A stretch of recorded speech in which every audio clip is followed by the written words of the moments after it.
Greetings, Luxe lovers. Welcome or welcome back. I'm here to be the voice of reason to help guide you through your Hermes journey. No fear-mongering, no shame, just common sense. Today we're going to talk about a pretty nerdy topic that's been on my mind.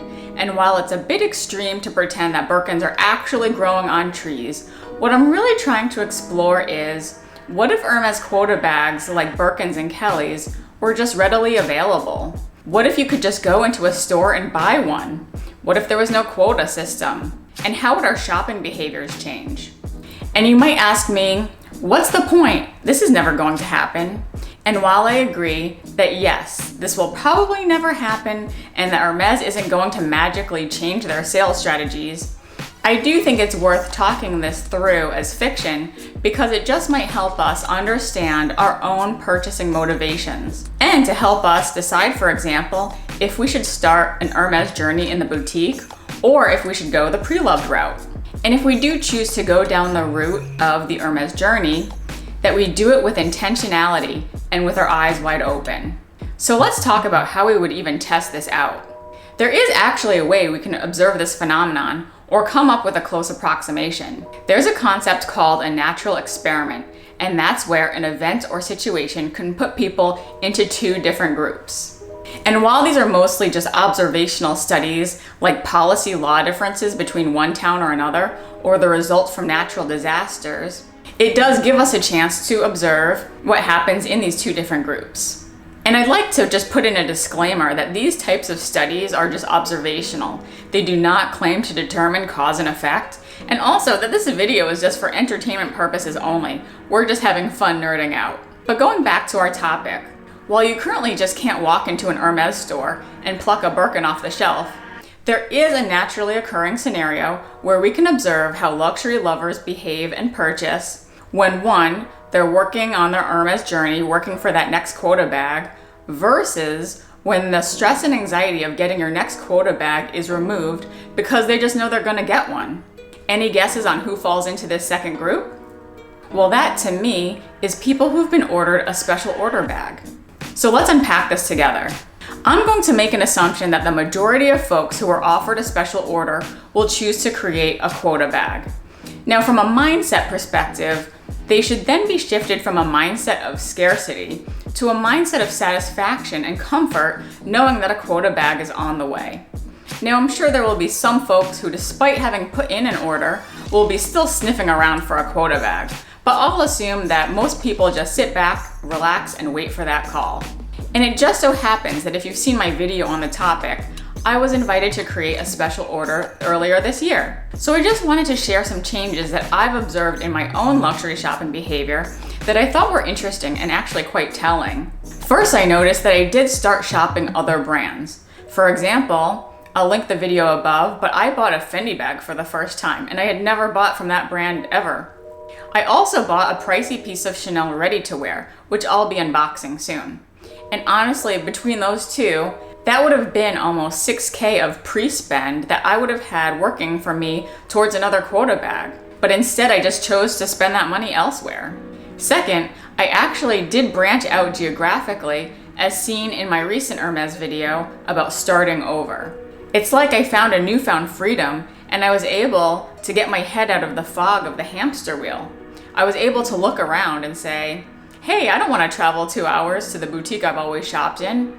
That's a waste of my time. So in a way, I feel like we would be all pretty liberated if we weren't tied down to specific stores based on a change of life circumstance like moving.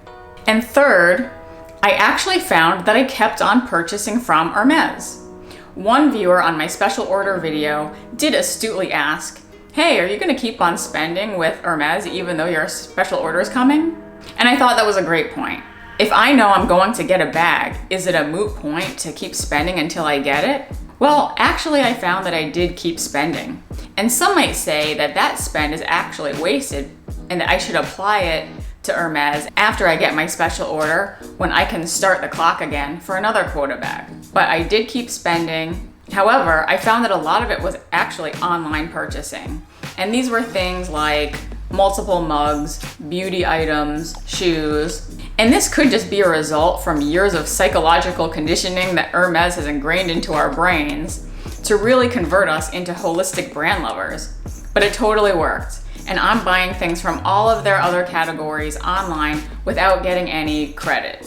And if you're still sticking around, I hope you're enjoying this new twist on exploring the Hermès journey. On this channel, I enjoy sharing luxury-themed curations, shopping vlogs, unboxings, and of course, Hermès shopping tips. So if that sounds good to you, I'd love for you to consider subscribing and joining our luxe-loving community. So finally, what did I learn? What is the lesson for us here? First is, like it or not, the Hermès sales tactics really do work.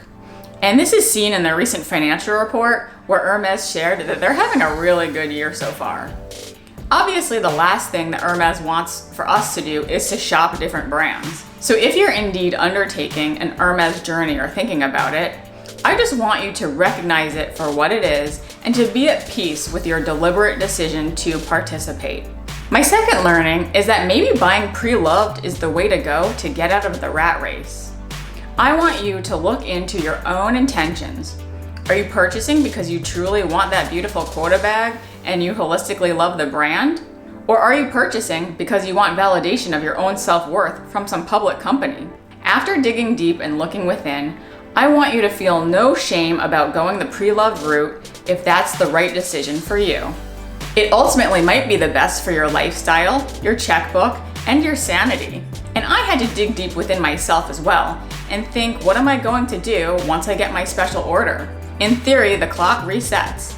And am I going to willingly go down that rabbit hole again? You bet I am. Now, I'm probably getting close to, dare I say it, purse piece, but I've found that I truly do love the Hermès brand, and I would and I do continue shopping even if a quota bag was not hanging in the balance. But maybe after I get my special order, it would be a good time for me to shift more focus on my local boutique. And my third learning is, it's basically liberating to be able to shop freely where and with whom you want. I suspect if quota bags were just readily available, Hermès would just have a lot more online sales in relation to boutique sales because it's just more convenient. And while Birkins don't grow off trees, they are readily available on pre-loved sites. And there are some really good deals to be had in my opinion. I'll link some below that I've been eyeing. And that wraps up my journey of self-reflection and learning during this waiting period. I find I'm able to get off that hamster wheel and finally take an objective look around. And hopefully in me sharing these learnings with you, you're able to make an empowered and informed decision to participate or not in this dance. And that's really all I want for you, is to be able to make that decision in an intentional manner. So I'd love to know in the comments what you think about this thought experiment, and if you have any questions for me. If you have any experience in the past or present with a special order bag, I would love to hear if you experience any purchasing changes as well. How do you think we would shop differently if Birkins and Kellys were just readily available? Would people even want Birkins as much as they do today? If you've enjoyed this video, I invite you to go down the rabbit hole that is my Hermès shopping tips playlist, which I'll put here. Like it if you liked it, and I'll see you in the next video. Bye!